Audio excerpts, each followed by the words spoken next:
દામનગરમાં સુરત સ્થિત પટેલ યુવા આર્મી દ્વારા વૃક્ષારોપણનું આયોજન કરવામાં આવેલું હતું। 200 જેટલા વૃક્ષારોપણ દ્વારા મહાવૃક્ષારોપણ અભિયાન હાથ ધરવામાં આવ્યું।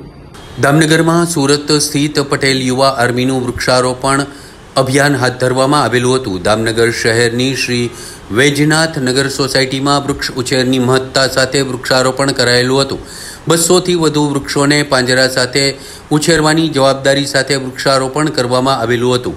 છોડમાં રણછોડ છેની સૂત્રને સાર્થક કરતા વૈજનાથ નગર સોસાયટીમાં 20-20 ફૂટના અંતરે ઉપયોગી અને ઔષધીય ગુણ ધરાવતા વૃક્ષોનું વૃક્ષારોપણ કરવામાં આવેલું હતું। દામનગર શહેરના સુરત સ્થિત ઉદારદિલ દાતા પરિવારના આર્થિક સહયોગથી શ્રી વૈજનાથ નગરના લોગા ધરાવતા ટ્રી ગાર્ડથી વૃક્ષારોપણ કરાયેલું હતું।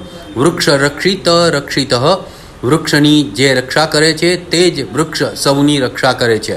વૃક્ષ વાવો, પૃથ્વી બચાવો, પર્યાવરણ બચાવો વગેરે સૂત્રો સાથે સુંદર આલેખન કરતા આ યુવા આર્મી દ્વારા આ વૃક્ષારોપણ કરવામાં આવેલું હતું।